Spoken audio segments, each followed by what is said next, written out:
Assalamualaikum warahmatullahi wabarakatuh. Perkenalkan, nama saya Isma Rahwini Tias dengan nomor induk Universitas 464133 dari kelompok praktikum interpretasi citra C. Video ini dibuat sebagai ujian responsi praktikum interpretasi citra. Beberapa pembahasan materi yang akan dibahas terdiri dari 4 bahasan pokok. Yang pertama yaitu komposit citra, yang kedua yaitu koreksi citra, yang ketiga ekstraksi tematik dari citra satelit, dan yang materi keempat penggunaan data field spectrometer. Komposit materi yang pertama yaitu komposit citra. Komposit citra atau band kombinasi merupakan citra baru hasil dari penggabungan 3 saluran band citra sehingga mampu mendapatkan warna merah, hijau, dan juga biru. Komposit citra ini dibedakan menjadi 3 jenis, yaitu natural color dengan gabungan band 4, band 3, dan juga band 2. Yang kedua yaitu false color composite standar dengan gabungan band 543. Yang ketiga yaitu false color composite non-standard dengan gabungan band 573. Komponen band yang digunakan pada komposit citra ini terdiri dari band citra yang belum digabungkan dengan yang kedua yaitu daftar komposit citra yang terdiri dari tabel dengan data gabungan dari band yang akan dimasukkan.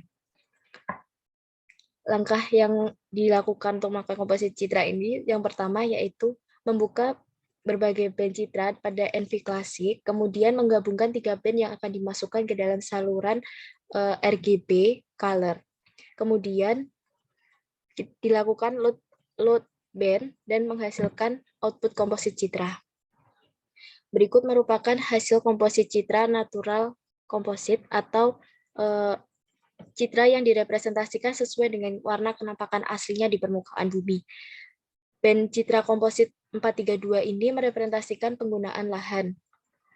Untuk hasil yang kedua yaitu hasil false color composite standar. Pada false color warna semu standar ini merepresentasikan warna dengan penggunaan infrared dan visual vegetasi dengan warna merah, visual bangunan dan lahan dengan penggunaan warna hijau. Untuk analis vegetasi itu lebih baik menggunakan false color composite standar ini. Untuk hasil komposit warna citra semu standar, tak standar dengan komposit band 573 ini dapat digunakan untuk memvisualkan vegetasi. Kemudian visual dari perairan ini berwarna biru pekat. Kemudian untuk vegetasi diberikan warna merah, serta untuk visual pemukiman jalan itu berwarna hijau toska. Representasi dengan penggunaan warna semu tak standar ini hampir sama dengan false color composite standar, yaitu dengan penggunaan warna infrared. Untuk materi yang kedua yaitu koreksi geometrik dan juga radiometrik. Untuk koreksi geometrik sendiri itu merupakan koreksi yang dilakukan dengan tujuan untuk memposisikan letak citra dengan keadaan di permukaan bumi agar data yang diperoleh menjadi lebih akurat dan sesuai dengan proyeksi peta. Untuk koreksi radiometrik ini merupakan koreksi yang dilakukan untuk mengurangi kesalahan akibat cacat sistem optik atau gangguan radiasi elektromagnetik pada sensor kamera dan pengaruh sudut elevasi matahari.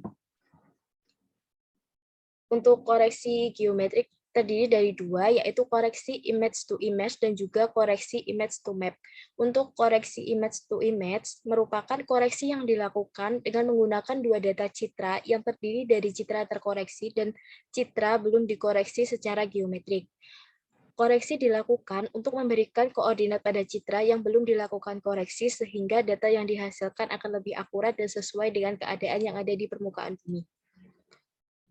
Untuk bahan koreksi image to image itu terdiri dari citra sebelum dilakukan koreksi dan citra sesudah dilakukan koreksi dengan menggunakan NV klasik 64 bit. Langkah kerja yang dilakukan yaitu pertama kita melakukan data citra, yaitu data citra sebelum dikoreksi dan juga citra asli. Kemudian memilih fields dan memasukkan p-point generasi pada bagian image registrasi dengan base image file berupa citra asli dan juga warp image file berupa citra belum terkoreksi. Kemudian dilakukan pengambilan titik GJP pada kedua citra. Pengambilan titik GJP ini dapat menggunakan tool point yang ada pada bagian NV. Untuk hasil koreksi geometrik image to image hampir sama dengan sebelum dilakukan koreksi. Hanya saja pada hasil koreksi geometri ini sudah memiliki titik koordinat sesuai dengan koordinat yang ada pada peta sebenarnya. Yang kedua yaitu koreksi geometrik image to map. Koreksi image to map ini atau metode rektifikasi. Koreksi yang dilakukan untuk pemberian koordinat pada citra berdasarkan koordinat yang ada pada suatu peta mencakup area yang sama. Dilakukan dengan melakukan input ground control point dan diperlukan sebuah peta dengan sistem koordinat tertentu sesuai dengan data yang akan diolah atau kumpulan ground control point untuk objek yang sudah diketahui pada citra. Untuk langkah kerja dalam penyusunan image to map ini terdiri dari add citra, yaitu citra sebelum dikoreksi dan sesudah dikoreksi, sebelum dikoreksi dan citra asli, kemudian melakukan select GJP image to map dengan menggunakan tool map, kemudian registrasi dan juga select GPS image to map. Kemudian melakukan penyesuaian koordinat. Untuk data ini merupakan data di daerah Semarang dengan penggunaan zona UTM 49 dengan datum WGS 84. Kemudian kita mencari titik koordinat GJPS dengan menggunakan Google Map yang kemudian koordinat tersebut akan dilakukan konversi menggunakan konversi koordinat. Koordinat yang sudah dikonversi kemudian diisikan pada tabel ground control point selection dan kemudian melakukan save tabel HSCII dengan format TXT. Untuk langkah kerja warp file itu dapat dilakukan dengan pertama melakukan klik pada option warp file, kemudian melakukan select citra yang akan dilakukan edit dan menyimpan hasil dari warp file yang sudah dipilih, kemudian melakukan add data dan load band dengan komposit citra RGB 321 dan menghasilkan berikut merupakan hasil dari koreksi image to map. Untuk hasil koreksi image to map ini, data pada citra sudah terlihat memiliki titik GJPS-nya dan pada tabel di bawah merupakan tabel dari titik GJPS yang sudah dipilih berdasarkan pemilihan sebelumnya.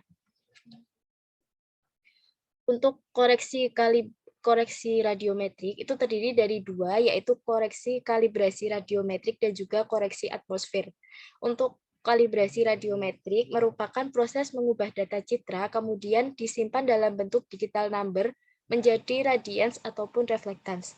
Untuk koreksi atmosfer merupakan proses koreksi untuk menghilangkan noise yang menghamburkan sinyal pada saat perekaman citra melalui sensor akibat sinar matahari. Untuk metode yang dapat dilakukan dari koreksi radiometrik ini terdiri dari penyesuaian histogram, kemudian add sensor radiometri, radians, kemudian top of atmosphere, dan juga yang terakhir yaitu metode dark object subtraction. Untuk alat dan bahan yang dibutuhkan yaitu aplikasi NV Classic dan citra yang belum dikoreksi. Untuk proses penyesuaian histogram ini dilakukan dengan tujuan untuk meningkatkan kontras pada peta atau gambar secara umum. Berikut merupakan tahap dalam penyesuaian histogram, yaitu membuka histogram dan mengamati nilai minimum pada data histogram, kemudian melakukan input formula pada bandmat, dengan formula band dikurangi nilai minimum dari tabel histogram yang sudah dilihat. Kemudian dilakukan band pairing dan menyimpan data band. Untuk hasil histogram sendiri, berikut merupakan hasil histogram yang dengan data grafik statisnya itu memiliki nilai minimal 0 karena sudah dilakukan koreksi pada bagian band sebelumnya. Untuk tahap selanjutnya yaitu metode add sensor radians. Pada metode ini koreksi dilakukan dengan tujuan untuk mengubah nilai dn radian menjadi radians. Untuk rumus formulanya yaitu L max lambda dikurangi L min lambda dibagi Q cal max dikurangi Q cal min dikali Q cal min ditambah L min lambda. Untuk L min lambda sendiri merupakan nilai radians minimum pada band. Untuk L max lambda merupakan nilai radians maksimum, dan untuk Q cal min merupakan nilai kuantis cal min, dan untuk nilai Q cal max merupakan nilai dari kuantis cal max. Untuk Q cal merupakan nama band dari band 1, band 2, band 3, dan seterusnya. Berikut merupakan contoh penulisan rumus pada band citra. Untuk tahapannya yaitu pertama kita melakukan input formula sesuai rumus sebelumnya, yaitu dengan rumus sebelumnya, kemudian dilakukan band pairing dan menyimpan citra yang sudah dilakukan koreksi, kemudian melakukan load data, dan berikut merupakan hasil dari citra add sensor radians. Dengan hasil citra menjadi lebih cerah karena dilakukan perubahan pada temperatur kecerahannya. Untuk top of atmosphere merupakan metode yang melakukan koreksi dilakukan untuk menghilangkan akibat kesalahan dari sinar matahari dan dilakukan menggunakan metode koreksi DN2 reflektance. Untuk formulanya yaitu Pi dikali L lambda dikali D kuadrat per E sin lambda dikali cos S. Untuk Pi merupakan nilai Pi yaitu 3,14, untuk L lambda merupakan citra hasil pengolahan sensor radians, dan untuk D kuadrat merupakan jarak matahari dikurangi bumi. Untuk E sin lambda itu band dari main solar atmospheric radiance yang sudah diketahui. Untuk nilai S itu merupakan 90 derajat dikurangi sudut elevasi dari mataharinya. Berikut merupakan contoh penulisan dari formula top of atmosphere atau koreksi DN2 reflectance. Untuk tahapannya yaitu sama, melakukan input formula pada bandmat, kemudian melakukan band pairing, dan berikut merupakan hasil dari koreksi DM2 reflektan dengan piksel citra menjadi lebih baik dan noise akibat sinar matahari akan hilang sehingga citra menjadi lebih jernih. Untuk metode Dax object subtraction ini merupakan dilakukan dengan mengurangkan nilai reflektan piksel seluruh citra dengan nilai reflektan objek tergelap atau objek yang paling gelap. Untuk dark object subtraction ini dipilih karena tidak diketahuinya parameter data lapangan untuk mengoreksi citra dan tidak diketahui model dari efek atmosfer yang dapat diasumsikan dalam kondisi atmosfer saat perekaman data citra. Berikut merupakan tahap dari dark object subtraction, yaitu pertama melakukan buka tool dark subtract menggunakan basic tool, kemudian preprocessing, kemudian melakukan klik pada general purpose utility, dan yang terakhir yaitu menggunakan tool dark subtract. Kemudian melakukan input file band yang akan dilakukan editing, dan kemudian mengisikan parameter dan penyimpanan dengan subtraction methodnya menggunakan band minimum. Berikut merupakan hasil dari koreksi dark object subtraction, yaitu citra yang dihasilkan memiliki gambar yang lebih tajam dengan nilai setiap band akan memiliki nilai parameter 0. Hal ini dikarenakan telah dilakukan pengurangan dengan nilai minimum pada citra. Untuk materi yang ketiga yaitu ekstraksi tematik klasifikasi multispektral. Untuk klasifikasi multispektral sendiri merupakan klasifikasi yang dilakukan untuk mengelompokkan suatu data citra berdasarkan informasi kategori tertentu yang ada pada data citra. Klasifikasi multispektral ini dibedakan menjadi dua klasifikasi. Yang pertama yaitu klasifikasi supervisit dan juga klasifikasi unsupervised. Klasifikasi supervisit merupakan metode yang dilakukan dengan arahan analisis untuk melakukan pengelompokan kelas berdasarkan sampel kelas yang diperoleh dalam proses digitasi area, atau biasa disebut dengan training area. Untuk klasifikasi unsupervised merupakan metode yang dilakukan dengan pembentukan kelasnya, sebagian besar dilakukan oleh perangkat software yang melakukan pengolahan data citra. Untuk klasifikasi supervisit ini dibedakan menjadi 4, yaitu klasifikasi parallelism, kemudian klasifikasi minimum distance, klasifikasi Mahalanobis distance, dan yang keempat yaitu klasifikasi maksimum likelihood. Untuk klasifikasi unsupervised dibedakan menjadi dua metode, yaitu klasifikasi isodata dan juga klasifikasi Cummins. Untuk proses klasifikasi supervisit ini, pertama kita membuat daerah ROI atau Region of Interest, kemudian dilakukan pengambilan sampel penggunaan lahan pada area ROI yang sudah ditentukan. Tahap selanjutnya yaitu melakukan klasifikasi supervisit dan memilih jenis klasifikasi yang akan dilakukan. Untuk klasifikasi supervisit parallelepiped merupakan klasifikasi yang dilakukan berdasarkan batas defisiasi standar pada rata-rata setiap kelas yang dipilih. Hasil klasifikasi parallelepiped ini akan menghasilkan data dengan beberapa kelas. Kesalahan yang sering terjadi saat proses klasifikasi supervisit ini, proses digitasi dan hasil dari peta yang berbeda karena di koordinat digitasi yang kurang tepat. Untuk klasifikasi supervisit minimum distance merupakan klasifikasi yang dilakukan dengan menghitung jarak rata-rata antara setiap pixel data yang dipilih. Pixel yang memiliki jarak berdekatan dengan data sampel kemudian akan diberikan klasifikasi sesuai dengan sampel yang berdekatan. Hasil klasifikasi dari minimum distance ini akan menghasilkan data dengan beberapa kelas. Untuk proses pengelompokan data kelas ini berdasarkan acuan dari hasil digitasi dan juga tabel ROI yang sudah dibuat dengan melihat parameter sebagai pemisah yang terdiri dari skala, shape, dan juga compactness. Untuk klasifikasi supervisit maksimum likelihood merupakan klasifikasi yang menggunakan parameter distribusi sebaran normal dengan fungsi distribusi dari setiap kelas sampelnya dan berdasarkan dengan jumlah pixel citranya. Pixel yang tidak ada pada kelas yang dipilih itu akan dimasukkan ke dalam kelas berdasarkan kemungkinan terbesar dari klasifikasi di sekitarnya.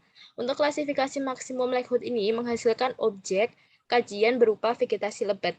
Klasifikasi supervisi dengan maksimum likelihood akan menghasilkan data yang lebih baik dibanding dengan data parallelepiped karena klasifikasi tersebut telah mengikuti pola klasifikasi yang dihasilkan dari digitasi poligon. Kesalahan yang disebabkan dalam proses klasifikasi digitasi penggunaan lahan ini hampir sama, yaitu karena kesalahan dalam proses digitasi area. Untuk klasifikasi supervisit Mahalanobis distance merupakan klasifikasi yang didasarkan dengan jumlah sampel terdekatnya, sehingga dapat digunakan pixel untuk menghitung batas jarak menggunakan statistik dari masing-masing kelasnya. Klasifikasi dengan Mahalanobis distance ini akan menghasilkan data yang kurang akurat karena tingkat digitasinya yang sedikit dan tidak mewakili semua data penggunaan lahannya. Untuk klasifikasi unsupervised terdiri dari klasifikasi isodata atau klasifikasi yang berdasarkan kelas terdekat secara berulang untuk menentukan data baru. Jumlah pixel diklasifikasikan ke kelas terdekat kecuali data yang memiliki defisiasi standar atau ambang batas jarak yang telah ditentukan. Untuk hasil klasifikasi ini dilakukan dengan pengelompokan 3 kelas dan hasil dari ISO data ini kurang baik karena kesesuaian data di lapangan dan data pada kelas itu berbeda, sehingga data kurang akurat. Untuk klasifikasi unsupervised yang kedua, yaitu klasifikasi metode Cummins. Ini hampir sama dengan klasifikasi ISO data dengan dilakukan berdasarkan pengelompokan data kelas yang diambil dan terpengaruh dengan urutan dan tidak terpengaruh dengan urutan jenis data kelas. Untuk klasifikasi Cummins ini dapat dikelompokkan beberapa objek dengan karakteristik yang sama. Klasifikasi dilakukan dengan menggunakan 4 kelas yang divisualkan dengan beberapa bentuk yang berbeda. Pada hasil klasifikasi unsupervised ini merupakan hasil peta klasifikasi di Kabupaten Bantul yang terdiri dari 4 kelas, yaitu kelas pertama yang disimbolkan dengan warna hijau, kelas kedua yang disimbolkan dengan warna biru, kelas ketiga yang disimbolkan dengan warna kuning, dan kelas keempat yang disimbolkan dengan warna biru.